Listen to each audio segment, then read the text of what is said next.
Hey guys, welcome back to my channel. It is time for another true crime video yet again.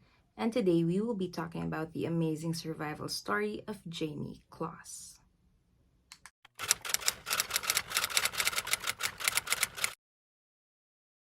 Jayme Lynn Closs was born in 2005 and was the only child of James and Denise Closs. Their family lived in Barron, Wisconsin, and they were very close to one another. Growing up, Jayme had a close group of friends whom she would often hang out with. But when she wasn't in school or with her friends, she would spend a lot of quality time with her parents. James and Denise both worked at a turkey factory and got married in Las Vegas, Nevada in 2003, which means that this year they would have spent their 20th anniversary. The Closses were a pretty normal family. James was very much into sports, while his wife Denise loved cooking and working on her garden. While their daughter Jayme, who at the time was 13 years old, had a passion for dancing, volleyball, and ice skating. Around this time, Jayme was an 8th grader at Riverview Middle School, and she did pretty well in school. James and Denise never had a problem with her. She was always well behaved and had a lot of respect for both her mom and dad. And as I have said, they were a very normal and loving family. However, this would all change on October 15th, 2018, when Jayme was awoken in the middle of the night due to her dog's non-stop barking. It was already 1 a.m. and Jayme decided to peek through the window to see what or who their dog was barking at. She then sees a car pulling into their driveway, and finding this odd since it was already 1 a.m., she decided to alert her parents right away. James then went to their front door and asked this man what he needed, even asking to see his badge, thinking that this was a police officer.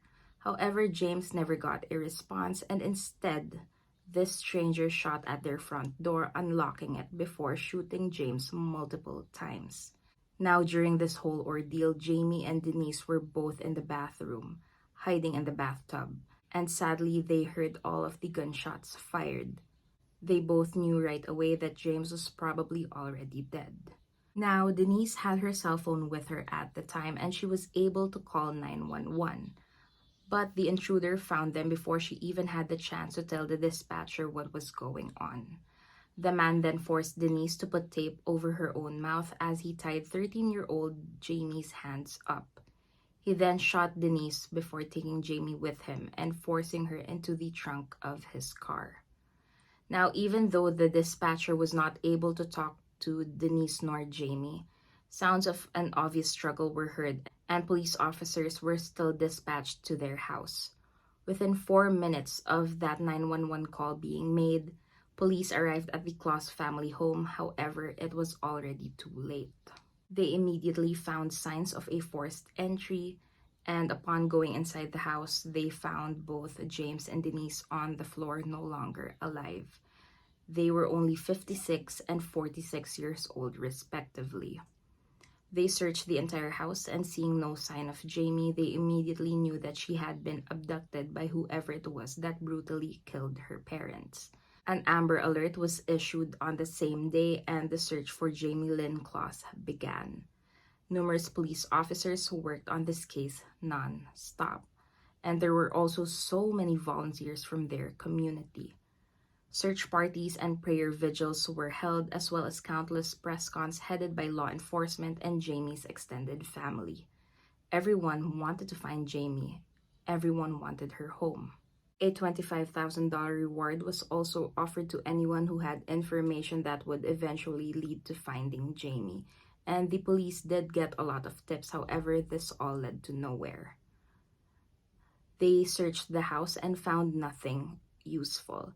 There was no DNA evidence, not even fingerprints that belonged to anyone who could have been the perpetrator.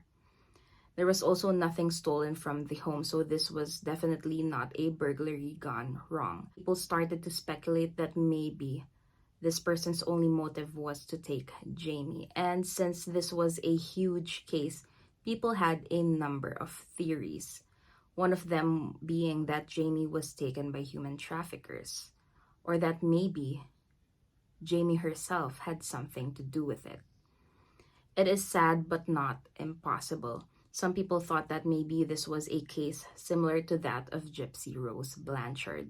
Speculations of Jayme possibly having a secret boyfriend started to spread. However, the authorities quickly pointed out that Jayme was not a suspect nor a person of interest. They were adamant that they had no reason to believe that Jayme had anything to do with the death of her parents. Now, what's infuriating was that some neighbors actually came out to say that they had heard gunshots that night. However, no one ever thought about reporting this to the police because they lived in a popular hunting area. And although this was true, it was 1 a.m. Who the heck hunts at 1 a.m.? Who does that in the middle of the night? On October 27th, almost 2 weeks after the crime, an arrest was made. However, this had nothing to do with the murders and the abduction. A 32-year-old man named Kyle was caught trespassing and stealing clothes from the Claus family home. On that same day, a funeral was held for James and Denise, and they were both put to rest. On December 15th, exactly 2 months after Jayme had disappeared, a tree lighting ceremony and prayer circle was held in her middle school. Everyone was still on the lookout for her, all hoping that she would be found alive and safe. And luckily, all of those prayers would eventually work.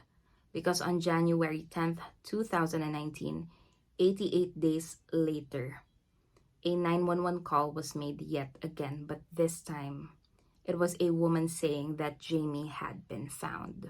According to Jayme herself, after this man shot both of her parents, he forced her into the trunk of his red 4-door vehicle and they drove for almost 2 hours before reaching this man's house. This man was 21-year-old Jake Thomas Patterson. He had no previous criminal records and was once a Marine Corps member for a month at least.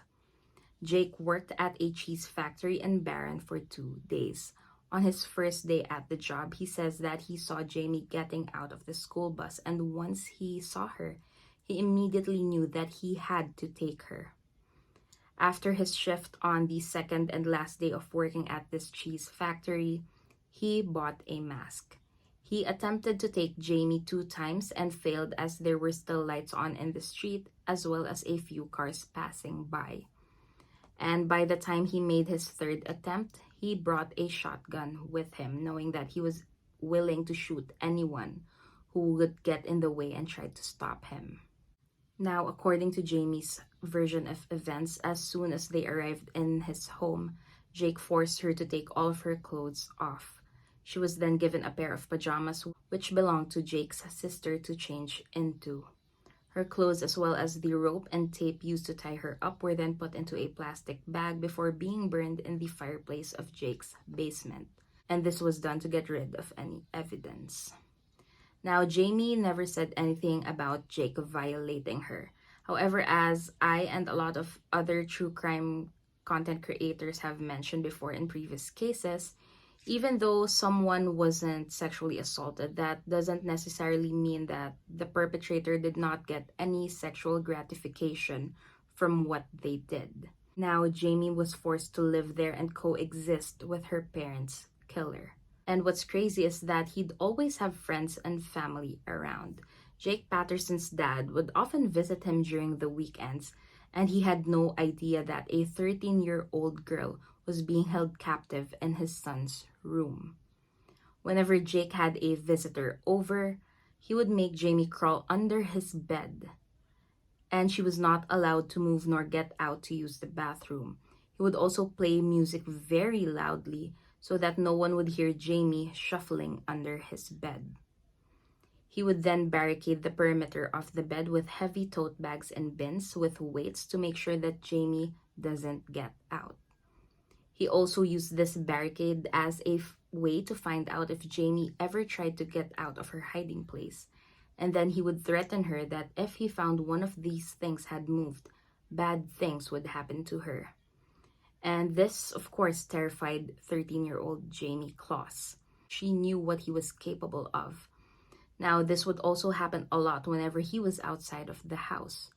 One time during Christmas, he went away for 12 hours to celebrate with his family, while Jayme was left under his bed for a day and a half without anyone and without food or water. Jake Patterson had the audacity to celebrate Christmas with his family, while his victim was stuck under his bed, alone, afraid, and with no one. Now, you might be wondering how Jayme was found. She wasn't found, she actually escaped on her own.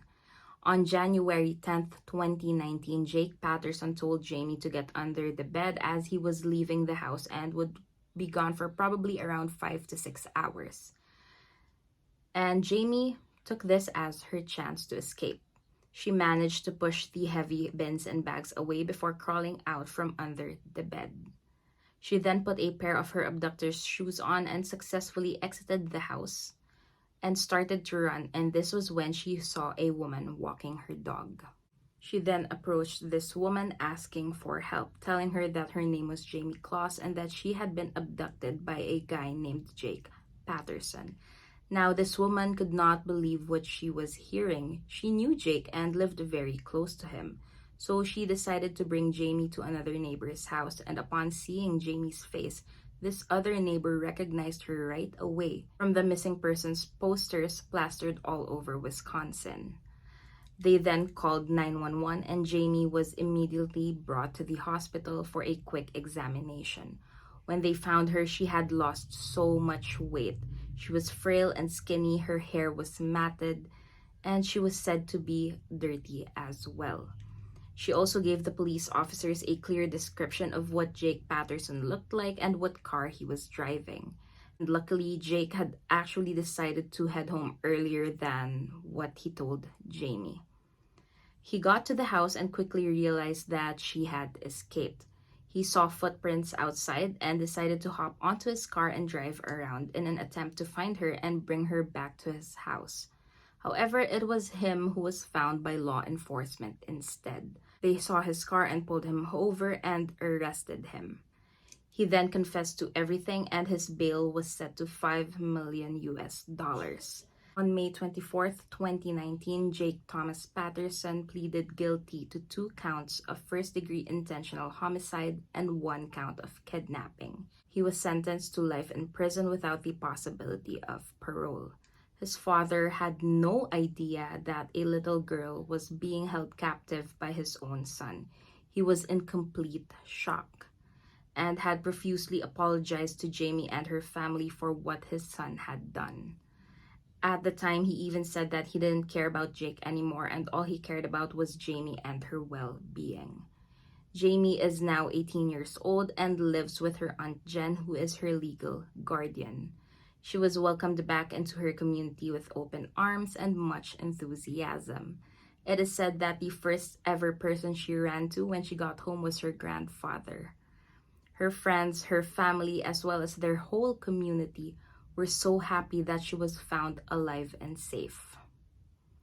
And yeah, I guess that's pretty much all that I have for this video. Thank you so much for tuning in, and I will see you guys on my next video.